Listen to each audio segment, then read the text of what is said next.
हाँ तो बच्चों, आज हम लोग पढ़ेंगे कक्षा 12वीं हिंदी वितान भाग 2। और जो वितान भाग 2 जो पुस्तक है, इसका पार्ट 2 है और पार्ट 2 के लेखक हैं आनंद यादव। और ये उनकी एक कहानी है जूझ के नाम से। जूझ एक कहानी है, लेकिन मैं आपको बता दूं, इसके बारे में जानकारी दूं उससे पहले मैं आपसे हर बार की तरह एक बार फिर बोलना चाहूंगा कि यदि अभी तक आपने इस चैनल को सब्सक्राइब नहीं किया है, चैनल पर नए हैं, तो एक बार इस YouTube चैनल को जरूर सब्सक्राइब करें और बेल आइकन को दबाएंगे तो आपको विषय से संबंधित कई सारी वीडियो मिलती रहेंगी। साथ में अन्य विषयों वाली वीडियो भी आपको इससे प्राप्त होगी। और साथ में कोई भी समस्या होने पर आप मुझे कमेंट बॉक्स में कमेंट भी कर सकते हैं।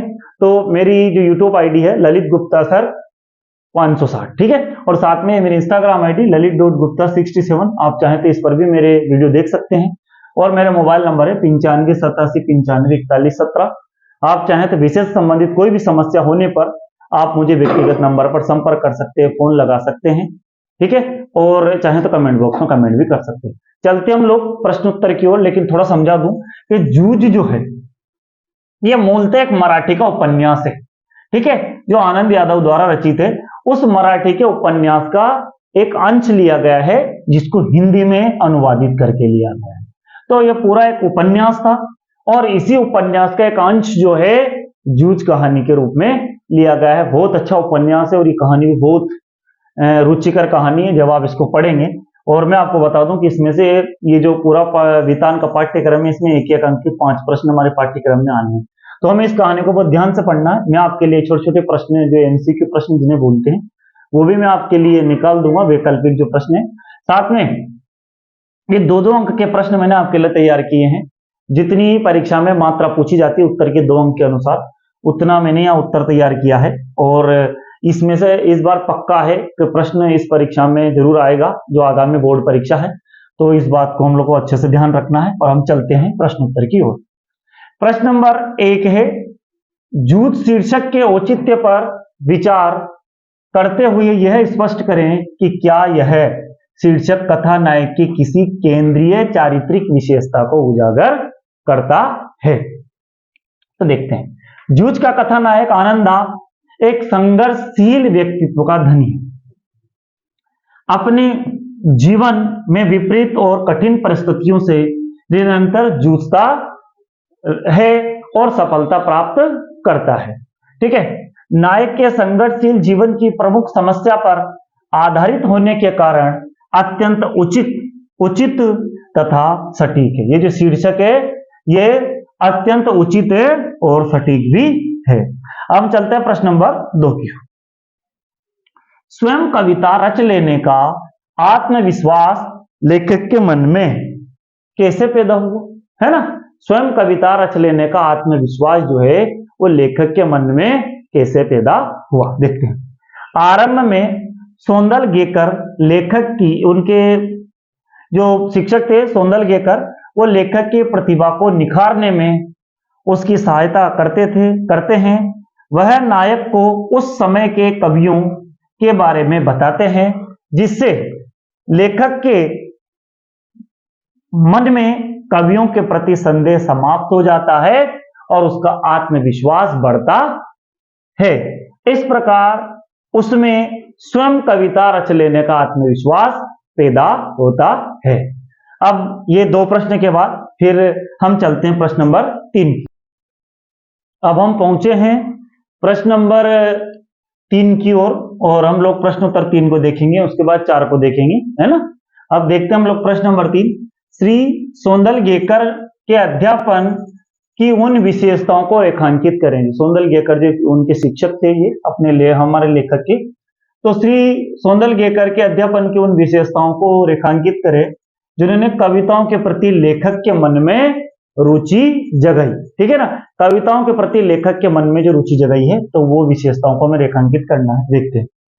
प्रश्न नंबर 3 का उत्तर है, मास्टर सौंदलगेकर कुशल अध्यापक, मराठी के ज्ञाता व कवि थे, है ना। मास्टर सौंदलगेकर कुशल अध्यापक, मराठी के ज्ञाता व कवि थे। सुरीले ढंग से स्वयं की व दूसरों की कविताएं गाते थे तथा पुरानी नई मराठी कविताओं के साथ साथ उन्हें अनेक अंग्रेजी कविताएं भी कंठस्थ थी। अनेक अंग्रेजी कविताएं भी कंठस्थ थी। हम चलेंगे प्रश्न नंबर 4 की ओर। कविता के प्रति लगाव से पहले और उसके बाद, कविताओं के प्रति लगाव से पहले और उसके बाद अकेलेपन के प्रति लेखक की धारणा में क्या बदलाव आया, है ना। कविता के प्रति लगाव था उससे पहले और बाद में लेखक के मन में अकेलेपन के प्रति क्या क्या बदलाव आया, उसकी क्या धारणा बदली, देखते हैं। कविता के प्रति लगाव के बाद उसे अकेलेपन से ऊब नहीं होती थी, है ना। अब वह स्वयं से ही खेलना सीख गया। पहले की अपेक्षा अब उसे अकेला रहना अच्छा लगने लगा और इस स्थिति में वह ऊंची आवाज में कविता गा सकता था। अब हम चलेंगे प्रश्न नंबर 5 की ओर। अब हम पहुंचे हैं प्रश्न नंबर 5 पर। आपके ख्याल से पढ़ाई लिखाई के संबंध में, आपके ख्याल से पढ़ाई लिखाई के संबंध में लेखक और दत्ताजी राव का रवैया सही था या लेखक के पिता का? तर्क सहित उत्तर दें। मैं आपको थोड़ा सा जरूर बता देना चाहता हूं इस प्रश्न का उत्तर देने से पहले।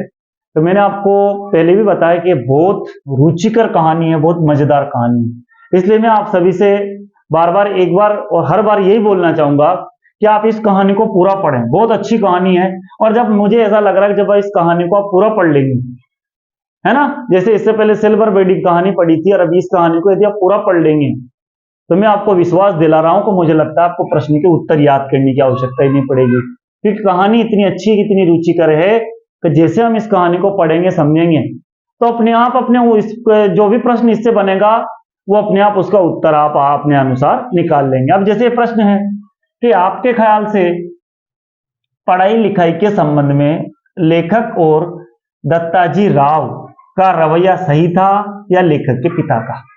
तर्क सहित उत्तर दें। अब ये वैसे तो ये जो प्रश्न है इस प्रश्न का उत्तर आपको अपने अनुसार देना है, क्योंकि ये तर्क वाले उत्तर जो हैं सीबीएसई बोर्ड में, एनसीईआरटी में जो प्रश्न आते हैं ये हर बच्चे का अपना अपना उत्तर होता है, किसी का एक जैसा उत्तर नहीं हो सकता। इसमें इसका कोई उत्तर स्थायी नहीं है, स्थिर नहीं है, फिक्स नहीं है। सभी बच्चों को अपने अपने अनुसार इसका उत्तर बनाना है कि किसी को कौन सी चीज सही लगती है, किसी को कौन सी सही लगती है। लेकिन फिर भी मैंने आपके लिए उत्तर तैयार किया, देखते हैं। हमारे विचार में लेखक और दत्ताजी राव का रवैया सही है ना। हमारे विचार में लेखक और दत्ताजी राव का रवैया सही और लेखक के पिता का रवैया अनुचित था। लेखक विपरीत परिस्थितियों में भी पढ़ना चाहता था। उसकी सोच थी कि पढ़ जाऊंगा तो नौकरी लग जाएंगी, तो 4 पैसे हाथ में रहेंगे। उसका यह सोचना भी सही था कि जन्म भर खेत में काम करते रहने पर भी हाथ में कुछ नहीं लगेगा, जबकि इसके विपरीत जो उसके पिता थे वो बिल्कुल उसको पढ़ाना नहीं चाहते थे, उसको काम धंधे में व्यस्त रखना चाहते थे। खुद की उसके जो पिताजी की जो आदत थी, उनकी जो लत थी वो बहुत बेकार थी, बहुत गंदी लत थी, और वो खुद के ऐशो आराम के चक्कर में अपने बच्चे का जीवन बर्बाद कर रहे थे। लेकिन बच्चे ने थोड़ी सी हिम्मत दिखाई और उस समस्या से वो जूझा, इसीलिए इस कहानी का नाम जूझ रखा। और अंततः उसमें उसको ईश्वर की और उसकी खुद की मेहनत की वजह से, ईश्वर की कृपा की वजह से और खुद की मेहनत की वजह से, और जो दत्ताजी राव थे उनके प्रभाव के कारण उसको सफलता मिलती है, फिर वो अपने जीवन की एक अच्छी दिशा की ओर बढ़ता है। तो इस तरह से उस बच्चे ने इस समस्या से निजात पाई और उसने इस समस्या को स्वीकारा नहीं, इसको अपना किस्मत मान के स्वीकारा नहीं, जबकि वो इससे उठा और उसने इसके लिए प्रयास किया। तो ये कहानी हमें बहुत कुछ सिखाती है, बहुत कुछ बताती है कि जीवन में हर समस्याओं को लेकर नहीं बैठना चाहिए। तो मैंने आपको पहले ही बता दिया कि ये मराठी के प्रख्यात कथाकार डॉक्टर आनंद यादव का बहुचर्चित, बहुप्रशंसित आत्मकथात्मक उपन्यास है। लेकिन कौन सा उपन्यास है? आत्मकथात्मक। कौन सा उपन्यास है? आत्मकथात्मक। मैं इसमें लिख देता हूं, यह उपन्यास है, लेकिन कौन सा उपन्यास है? कथात्मक, आत्मकथात्मक उपन्यास है ना। और जिसका यहाँ एक अंश दिया गया है, उसका एक किशोर